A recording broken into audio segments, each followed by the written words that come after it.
com muito prazer, mas muito prazer mesmo, recebendo mais uma vez o ministro Aires Brito, ministro do Supremo Tribunal Federal, presidiu o Supremo Tribunal Federal. Eu sou um leitor, estava até com um dos livros aqui do ministro, o Humanismo como Categoria Constitucional, que eu gosto sempre de lê-lo, tem umas passagens muito boas aqui, e acompanho sempre o ministro, aprendo muito, porque eu gosto muito da Constituição e sempre aprendo muito com as interpretações brilhantes do ministro Aires Brito. Então, justamente, ministro, primeiro eu vou, claro, agradecendo novamente a gentileza do senhor ter atendido o meu convite, e vamos já falar da Constituição. Algo que não ocorreu nem desde 1988, na verdade, nunca ocorreu na história constitucional brasileira, mas na Constituição de 88, o presidente da República solicitou ao Senado Federal, encaminhou um pedido de impeachment do ministro Alexandre de Moraes. Eu pergunto ao senhor, e novamente agradecendo a aceitação da entrevista, está entre as atribuições do presidente da República solicitar ao Senado Federal o impeachment de um ministro do STF? Boa tarde, Vila. Sempre bom voltar a conversar com você e seu grande público, na perspectiva sempre cívica, não é? De espírito público, de minha parte e da sua parte. Isso é que justifica a nossa passagem por este mundo, como diria Guimarães Rosa, de aquém túmulo. Bem, Vila, no artigo 84 da Constituição, há um rol exaustivo, taxativo, exauriente, não é? De atribuições no sentido de competências do presidente da República. Não existe essa competência para ajuizar ação ou formular denúncia contra ministro do Supremo Tribunal Federal do Brasil por crime de responsabilidade. Não existe. E na Lei 1079, de 1950, que trata do processo e julgamento dos crimes de responsabilidade das autoridades públicas, a partir do próprio presidente da República, não há também essa competência. Falta legitimidade ao presidente da República para esse tipo de propositura, de denúncia, de representação, de ação contra ministro do Supremo por crime de responsabilidade. Até porque, Vila, você pensa no seguinte, pensemos todos. O presidente da República, se dispusesse, se tivesse essa habilitação processual, essa legitimidade processual, como ficaria aquela situação em que o presidente da República tivesse que ser julgado pelo Supremo Tribunal Federal por crime comum, por infração penal comum? Olha que entrecruzar tóxico de coisas. O presidente da República é julgado pelas infrações penais comuns em que vier a incorrer pelo Supremo Tribunal Federal. Se ele tivesse habilitação processual para denunciar ministro do Supremo Tribunal Federal por crime de responsabilidade, ele impediria os ministros todos do Supremo para julgá-lo. Olha que impasse. Julgá-lo e a parentes próximos também. Olha como... Então, a Constituição é sábia. Ela pré-excluiu do presidente da República essa possibilidade de atuar formalmente, por instância política, no caso, o Senado Federal, no caso, contra ministro do Supremo, sob a alegação de cometimento por ministro do Supremo de crime de responsabilidade. Nesse plano da legitimidade, viu? Agora, no mérito mesmo, também o presidente não está bem acompanhado da Constituição, nem da lei. Vamos para a lei, por exemplo. Posso prosseguir? Estou me alongando? Claro. Ou dá para Não, está perfeito, está ótimo, está excelente, ministro. Olha, o presidente primeiro disse que o fazia, que apresentava aquela denúncia, não como cidadão, porém como presidente mesmo. Como cidadão, a lei prevê a possibilidade de o cidadão apresentar. No caso, não pode haver mescla de posições. Ou o presidente atua como cidadão ou atua como presidente. não pode fazer um somatório para gozar das duas vantagens. Não, eu aqui atuo como presidente porque me convém, eu ali atuo como cidadão porque também me convém. Mas no plano, vamos pensar no cidadão comum. O cidadão comum pode apresentar esse tipo de denúncia junto ao Senado contra ministro do Supremo Tribunal Federal por crime de responsabilidade. No caso, o presidente apresentou a denúncia como presidente mesmo, não tinha competência para isso. Mas dizendo o quê? Dizendo que o ministro Alexandre de Moraes incorrera em crime de responsabilidade por 2 atentados à lei 1079. Artigo 39, inciso 2. Por ser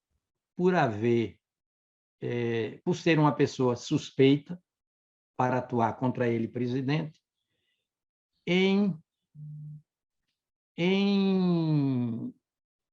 não por haver atuado contra ele no inquérito, porque abriu um inquérito contra ele. Acontece que inquérito, isso é de conhecimento palmar, primário. Inquérito não é processo, não é causa, não implica julgamento. Inquérito é um pré-processo. Ele se traduz num conjunto de diligências investigatórias. Inquérito é um conjunto, é um plexo de diligências investigatórias. Ele termina não num julgamento, mas num relatório, que de ordinária é encaminhado ao Ministério Público. Então, quando se atua no inquérito, não se julga, não há causa. Quando o artigo 39, número 2 da Constituição fala em julgamento, é julgamento em feito processual, em causa propriamente dito, em processo judicial aberto. Não há processo, não há causa, não há julgamento. Há providências investigatórias, há diligências impulsionadas por quem toca o inquérito, mas não há causa processual, não há julgamento, não há decisão judicial propriamente dita, passível de recurso, não é?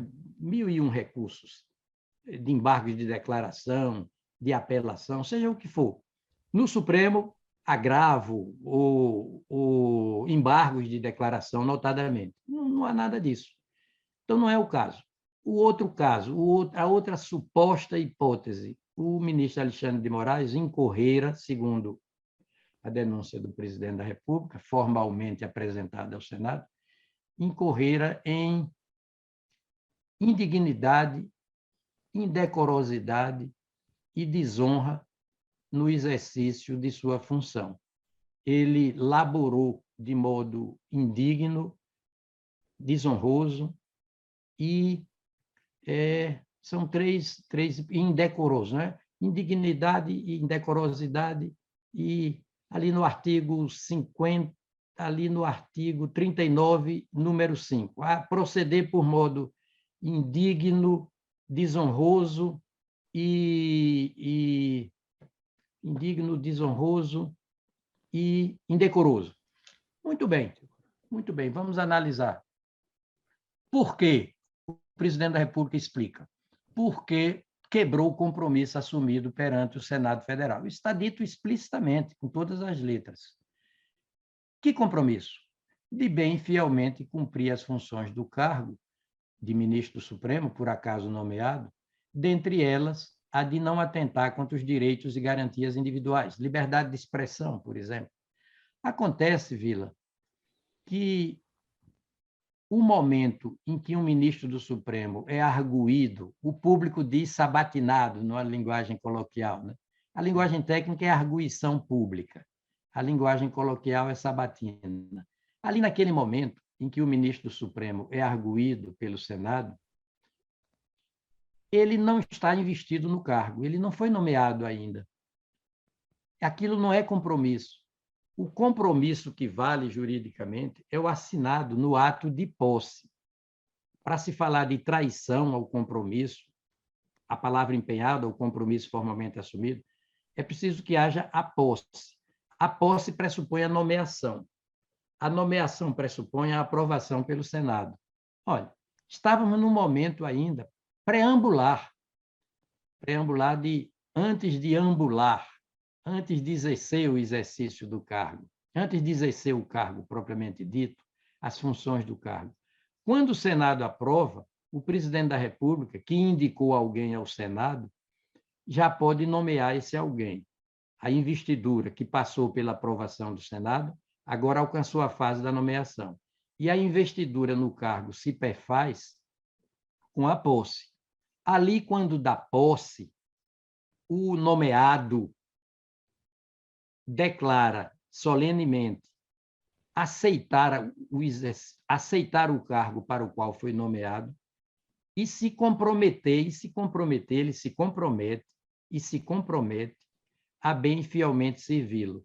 Por exemplo, no caso de presidente da República, o artigo 78 diz didaticamente as coisas. O presidente da República e o vice-presidente tomarão posse perante o Congresso Nacional, prestando compromisso, no ato de posse, prestando compromisso de manter, defender e cumprir a Constituição, observar as leis, promover o bem geral do povo brasileiro. Aí sim, e outras, manter a integridade, a honra da União, né? Sustentar a integridade da União, notadamente. E aí sim é que você pode ser acusado de traição, porque traiu o compromisso formalmente assumido quando do ato de posse. Ora, não houve nada disso. Aquela sabatina, como se diz na linguagem coloquial, não implica um compromisso formal de bem fielmente exercer o cargo e, portanto, ser acusado a posteriori, se for o caso de traição. Não incide, essa hipótese de incidência é pré-excluída, não ocorreu. A petição, eu quero crer, será tida por inépita. Primeiro, não será nem recebida, porque o presidente não tem, no caso, eu estou dizendo isso com toda isenção, com toda serenidade, sabe? Com toda imparcialidade que penso que me é própria, sobretudo quando interpreto a Constituição e as leis, eu mantenho essa equidistância. O presidente não vai ser nem recebida, porque não há legitimidade processual do presidente da República para instaurar esse tipo de processo. E, no mérito, as duas hipóteses de incidência de crime, as duas hipóteses não ocorreram visivelmente, transparentemente.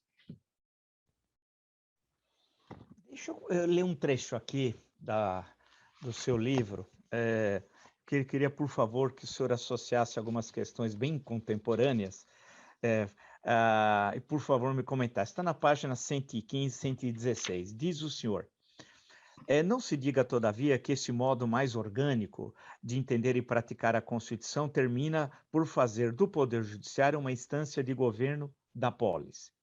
Um usurpador de funções que só podem ser exercidas pelos poderes eminentemente políticos da nossa República Federativa, que são o Legislativo e o Executivo. Não é isso, porque uma coisa é governar, que o Judiciário não pode fazer.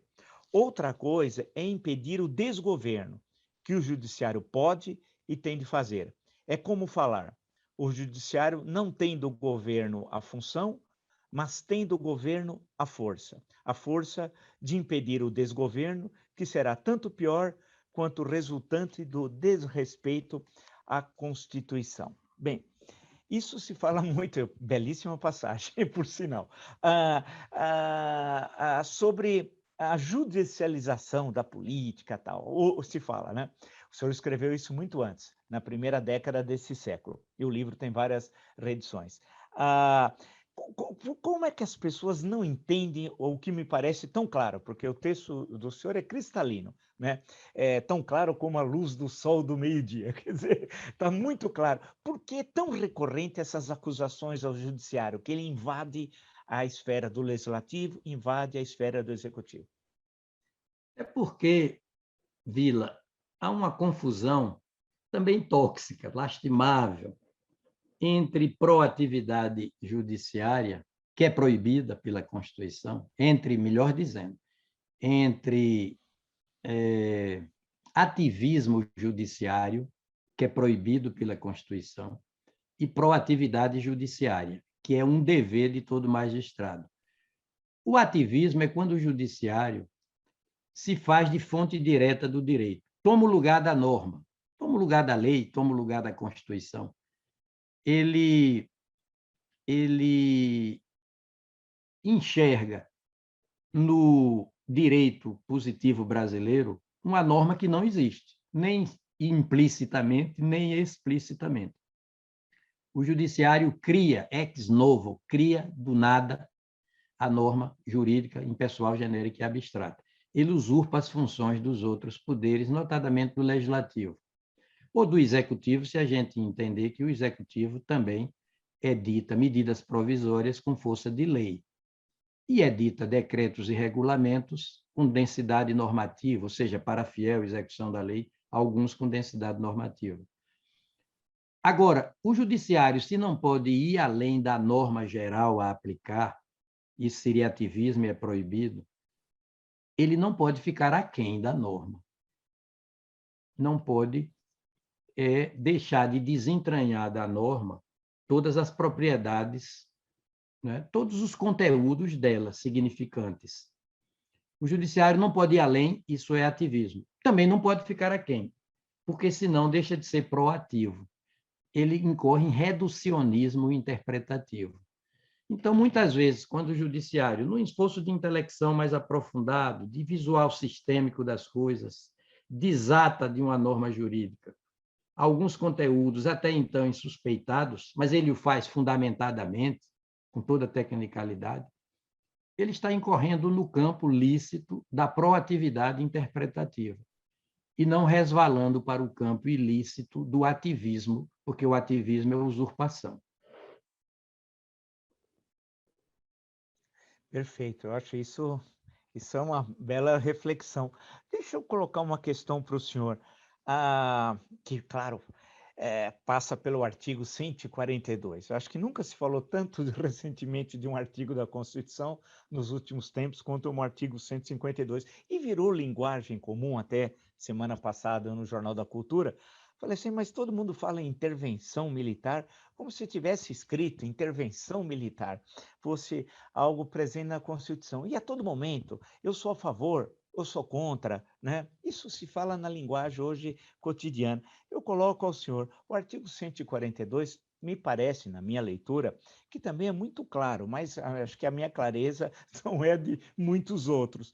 Para o senhor, o artigo 142, e agora preocupado com outra correlação com as PMs, eu vi declarações hoje, inclusive, extremamente preocupantes, em que as PMs se dizem subordinadas ao Exército e não aos governadores estaduais, algo que é uma interpretação também, convenhamos, bastante problemática. Mas em relação especificamente ao artigo 142, ministro, ele permite, em uma linguagem mais vulgar, que as Forças Armadas possam, e no momento de tensão política, ter uma intervenção, e elas, enquanto, eu não gosto dessa expressão, acho horrível, enquanto poder moderador, porque eu me lembro do poder moderador da Constituição de 1824, era uma coisa pavorosa. Basta lembrar o artigo 99, a pessoa do imperador é inviolável e sagrada, e por aí vai, que é um horror.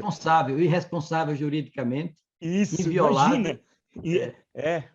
sagrada. Sagrada. Poxa vida, isso é pior que o AI-5. Então, eu pergunto ao senhor, eu quase estou ruim como o AI-5. Como é que fica essa questão na leitura do senhor do artigo 142 e essas interpretações, entre aspas, tão amplas que no momento contemporâneo nós temos? Vila, eu vou lhe fazer um elogio de corpo presente, porém é sincero, absolutamente sincero. Você sempre fala na Constituição, sempre remete os seus entrevistados para, sempre que você pode, para o corpo normativo da Constituição. E você começou essa nossa entrevista citando a Constituição. Logo, quase que a sua primeira palavra foi a Constituição da República. Se nós fizermos um grande pacto nacional de cumprimento irrestrito da Constituição, de efetividade da Constituição, se nós quiséssemos fazer uma espécie de contrato social russoniano de Jean-Jacques Rousseau, para fazer da Constituição mesa redonda, em torno da Constituição, a gente buscar saídas para essa crise atual tão multitudinária, não é? Política, econômica, sanitária e por aí vai, nós estaríamos na melhor companhia, na companhia dela, Constituição. Olha, quando a Constituição fala das Forças Armadas, é no título de número 5, cujo nome é didático, é profilático, é pedagógico. Como é o nome desse título, em que as Forças Armadas estão embutidas? Da defesa do Estado e das instituições democráticas. Ou seja, da defesa do Estado democrático e respectivas instituições. Coerentemente com o artigo 1º, cabeça da Constituição, que fez da democracia o princípio dos princípios dela, Constituição. O princípio continente, de que tudo mais é conteúdo, inclusive a livre iniciativa, as Forças Armadas, a própria República, a Federação, o meio ambiente, tudo é conteúdo da democracia. Quando você vai para o preâmbulo, a segunda vez que eu falo do preâmbulo da Constituição, está dito: nós, representantes do povo brasileiro, reunidos em Assembleia Nacional Constituinte, para, vem o que interessa, instituir um Estado democrático. A menina dos olhos da Constituição é a democracia. Nós devemos rezar pela Bíblia da Constituição. Numa linguagem menos religiosa, devemos rezar pela cartilha da Constituição. E lá na Constituição está dito que ela, implicitamente, só se dispôs a armar, por definição, um organismo estatal permanente para a defesa da democracia. Daí o título de número 5, da defesa do Estado e das instituições democráticas. Como é que nós devemos ler o artigo 142? Vamos lá. Sob o farol, as lentes da democracia, princípio dos princípios. Então, o que é que cabe, que compete às Forças Armadas? Defesa da pátria, entenda-se. Defesa democrática da pátria. Não é qualquer defesa, não é arbitrária, não é autoritária. Segundo, compete às Forças Armadas garantir os poderes constitucionais. Garantir democraticamente os poderes constitucionais. E quando você vai para os poderes constitucionais, artigo 2º, há uma ordem lógica e cronológica. Qual é o primeiro poder? Legislativo. Ninguém será obrigado a fazer ou deixar de fazer alguma coisa, senão é em virtude de lei. Artigo 5º da Constituição, número 2. Segundo, qual é o segundo poder da República? Da União, no caso do artigo 2º. O Executivo. Ele se chama Executivo porque executa as leis, porque baixa decretos e regulamentos para a fiel execução das leis, porque gravita em torno das leis, toma iniciativa de leis, expede medidas provisórias com força de lei, ele veta projetos de lei, ele sanciona projetos de lei, é um gravitar na órbita da lei. Aí vem o judiciário. Por que há de haver um terceiro poder para dizer exterior aos outros dois e funcionalmente posterior aos outros dois, para dizer se o legislativo legislou de acordo com a Constituição e o executivo executou de acordo com as leis imediatamente e com a Constituição imediatamente. Esse terceiro poder, que fala por último, poder extremo, que manifesta a vontade decisória, derradeira, extrema do Estado, porque o faz tão desarmadamente, é o único poder da República desarmado, quanto fundamentadamente, do ponto de vista técnico, científico. Esse terceiro poder é o judiciário. Falou, está falado, desde que fundamente as suas decisões. Isso é signo de civilização avançada. Todo país desenvolvido diz isso. São 3 os poderes do Estado: o legislativo, o executivo e o judiciário.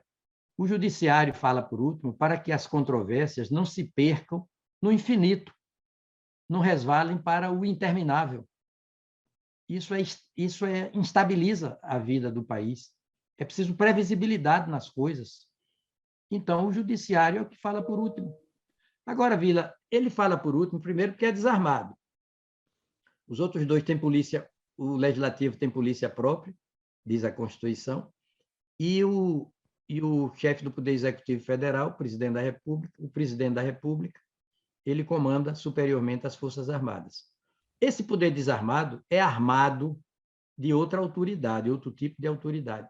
E é cercado de garantias, de cautelas, de salvaguardas que não são impostas aos outros dois poderes, para que ele não erre, acerte ao máximo, erre o mínimo.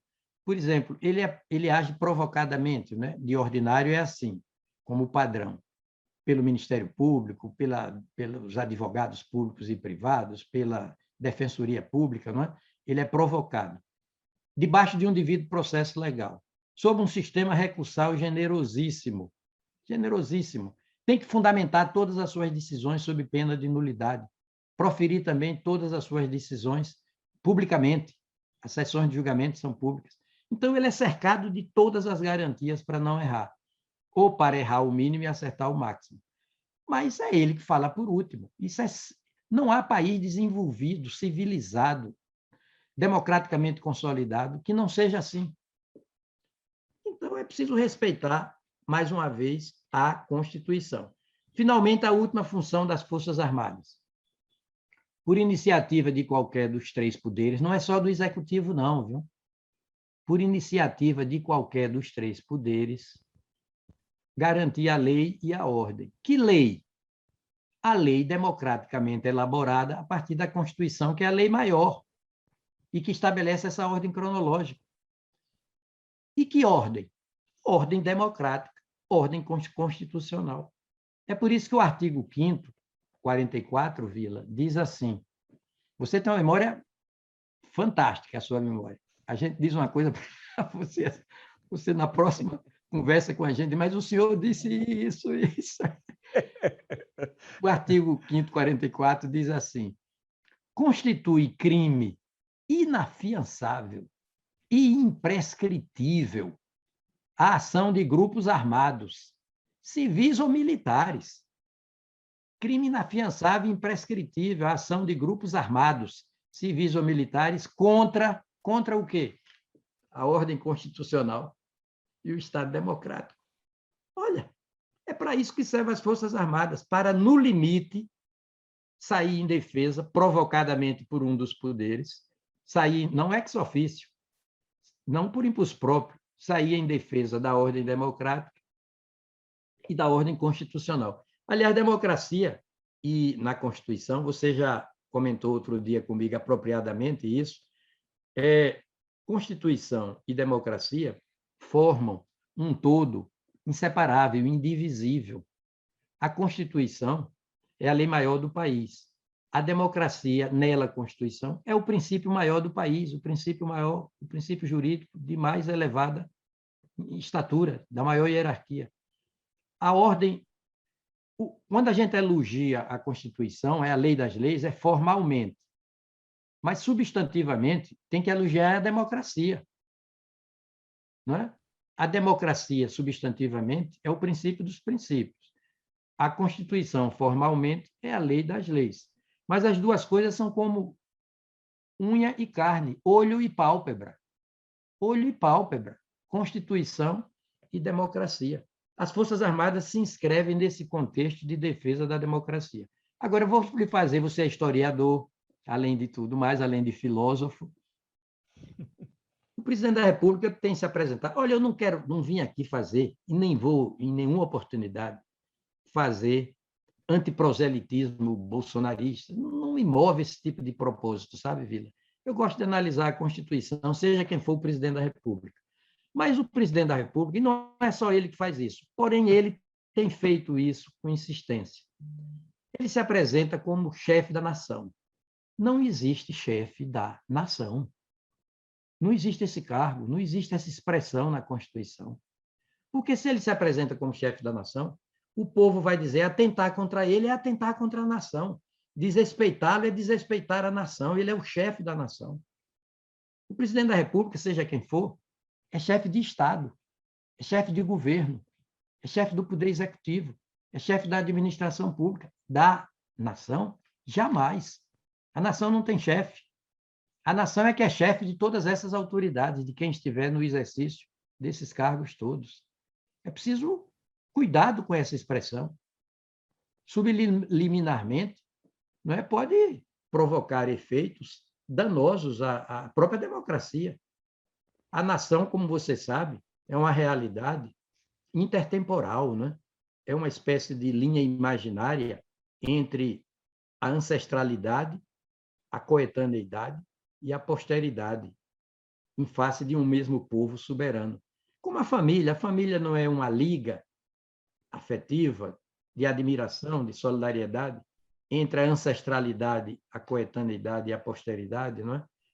Os antepassados, os contemporâneos e os pósteros. Isso é família. É uma instituição atemporal ou intertemporal. É uma comunidade. Nação é uma comunidade. Ernest Renan chegava a dizer: nação é uma alma, nação é um princípio espiritual, é uma realidade afetiva, emocional, de sentimento, de solidariedade, de pessoas que têm a noção de estarem todas no mesmo barco, de estar todas no mesmo barco, partilhando de um destino comum. Ninguém é chefe da nação, ninguém. Olha, Vila, a Constituição tomou tanto cuidado com essa palavra nação, porque ela é perigosa se mal usada, que nem usou o substantivo nação em nenhuma passagem dela. Nenhuma. Você que é um pesquisador curiosíssimo, pode procurar. A palavra nação, o substantivo, não está na Constituição. Está o substantivo, está o adjetivo nacional. Congresso Nacional, Assembleia Nacional Constituinte, soberania nacional. Nação, não. Não é bom saber dessas coisas para ordenar o pensamento da gente? Como a Constituição ordena o pensamento da gente? Com essas distinções quintessenciais, né, elementares. Eu vou até colocar uma questão sobre isso, mas antes eu queria perguntar para o senhor. Todo mundo, as pessoas estão muito tensas, o país está muito tenso, como nunca teve desde a redemocratização. Acho que é um momento de muita tensão. E se fala em golpe de Estado como se falava antigamente em alternativas políticas, como se fosse alguma coisa normal, né? Algo que é absolutamente da anormalidade constitucional, política e assim por diante. E eu vi agora dias aqui, tenho acompanhado, converso ali, converso acolá. Eu espero que não ocorra, mas se caso ocorra um choque no dia 7 de setembro, imagina, o dia da independência do Brasil, né? Afinal, o Brasil, como eu digo, o pessoal do bairro do Ipiranga, o Brasil nasceu no Ipiranga, né? Eu falo sempre para eles. E agora, logo, vamos completar 200 anos, puxa vida, né? Algo que nós já deveríamos estar discutindo, atividades, solenidades, republicação de livros, não está acontecendo nada disso, excetuando uma grande coisa que está sendo feita aqui, que é a reinauguração do Museu do Ipiranga, uma obra fantástica que está sendo realizada em Já São estive Paulo, lá e mais várias que vezes, necessário. fisicamente. Então, e mais que necessário. Então, uma coisa bem bacana. Eu pergunto ao senhor o seguinte: ocorre incidente, um incidente grave, choque entre facções políticas, mortes ou morte, no plural ou no singular. Estado de sítio se aplica a uma situação como essa? Eu pergunto isso ao senhor porque, salvo engano, da Constituição de 88 para cá, desde a sua promulgação, 5 de outubro, nenhuma vez houve aplicação, houve com a Constituição de 46, né? Estado de sítio mesmo, entre novembro de 55 até janeiro de 56, no período da pós-eleição do JK até a posse dele, né? Naqueles acontecimentos complicados de novembro de 55. Eu pergunto ao senhor, é possível que ocorra a adoção do estado de sítio? Eu creio que essa estabilidade institucional não chega a tanto. O estado de sítio é excepcionalíssimo. Ele é versado naquele mesmo título de número 5 da Constituição, o título 5º, da defesa do Estado e das instituições democráticas. E ele é versado junto com o estado de defesa. Quando as providências do estado de defesa resultam ineficazes, aí é que se pensa no estado de sítio. É no artigo 137. E tem que envolver, viu, a participação do Congresso Nacional. Diz: o presidente da República pode, ouvidos o Conselho da República e o Conselho de Defesa Nacional, solicitar ao Congresso Nacional autorização para decretar o estado de sítio. Olha, Conselho da República, Conselho de Defesa Nacional, previamente ouvidos. E autorização também prévia, portanto, do Congresso Nacional. Aí vem, são duas hipóteses: comoção grave de repercussão nacional ou ocorrência de fatos que comprovem a ineficácia de medida tomada durante o estado de defesa. E vem o segundo, que não é o caso: declaração de estado de guerra ou resposta à agressão armada estrangeira. Eu não quero ser romântico, mas acho que não é, a situação não é demandante de nenhum modo da convocação de um estado, da declaração de um estado de sítio. E ainda bem, não é, Vila? Ainda bem. Claro. Deixa eu perguntar ao senhor, eu não quero abusar da bondade do senhor. Se fala muito em Constituição, mas se conhece muito pouco da Constituição. Exatamente. Recentemente, agora, nesses conflitos, alguém fala assim, coitado, um senhor, um cantor aí, que eu achei que nem estava mais entre nós, sinceramente, já nem me lembrava mais, disse assim: eu dou um prazo de 72 horas para que decido, senão eu vou entrar, vou quebrar, etc. Tal. Eu fiquei pensando, eu acho que ele sequer abriu ou teve noção do que reza a Constituição de 5 de outubro de 1988. Uma vez eu até encontrei o senhor faz tempo, acho que deve ter uns 5, 6 anos, num evento em São Paulo, naquela correia final de evento. Eu falei até para o senhor, poxa, seria legal se nós pudéssemos ter no Brasil uma espécie de educação constitucional. Podia ser uma disciplina, podia também não ser uma disciplina, mas os conteúdos. A ideia sua é maravilhosa. Isso. O que o senhor acha disso? As pessoas saberem conhecer, saber como usar a Constituição, saber seus direitos, seus deveres. Isso não é fundamental para formar a cidadania? Essa ideia é maravilhosa. E como você é um didata, outro dia uma amiga minha, de nome Stefania, é porque ela é uruguaia de nascimento, naturalizada brasileira. Ela disse uma coisa tão bonita para mim, numa correspondência comigo. Ela disse assim, Stefania Dambore Arena, ela disse: comunicar pedagogicamente é um ato político. Comunicar pedagogicamente é um ato político dos mais importantes na construção da cidadania. Comunicar didaticamente, pedagogicamente, não é? Um ato político é um ato político dos mais importantes na construção da cidadania. O que você está dizendo é construção da cidadania. É um ato político a sua proposta. Ensinarmos na escola, em todos os níveis de ensino, a Constituição. Até porque essa Constituição, Vila, você sabe bem disso, você é um estudioso dela. Eu sempre disse isso a você nesses anos todos de nossa amizade. Ela projeta do Brasil lá fora a melhor imagem. O Brasil é conhecido lá fora pelo futebol, pela alegria, etc., etc., pela arte, pela sua cultura diversificada e pela sua Constituição. Ela é tida como uma das mais avançadas, se não a mais arejada, democraticamente, filosoficamente, culturalmente, humanisticamente, Constituição do mundo. Como projeta uma imagem boa do Brasil lá fora a nossa Constituição? Devíamos cerrar fileiras em torno dela, não é? Da aplicação dela, fazer da melhor normatividade constitucional a melhor experiência de vida. O que você vem pregando é fundamental. Conhecermos uma Constituição que foi democraticamente elaborada por uma Assembleia Nacional Constituinte, depois de um período de exceção, um estado de exceção violento, que perdurou por 20 anos, e autoritário, arbitrário, e o conteúdo da Constituição é o melhor possível. Claro que ela tem defeitos aqui e ali, no varejo, mas na sua estruturalidade normativa, no seu atacado normativo, é uma Constituição que consagra a livre iniciativa, a valorização do trabalho, o meio ambiente ecologicamente equilibrado como dever do Estado e direito de cada um de nós, né? Manda encurtar distâncias sociais e regionais, como, além da eliminação, da erradicação da pobreza, da miséria, erradicação da miséria, como um dos objetivos fundamentais da República Federativa do Brasil. O primeiro dos objetivos fundamentais na Constituição, artigo 3º, número 1, é construir uma sociedade livre, justa e solidária, ou seja, e fraterna. O ideal da Revolução Francesa, liberté, égalité, fraternité.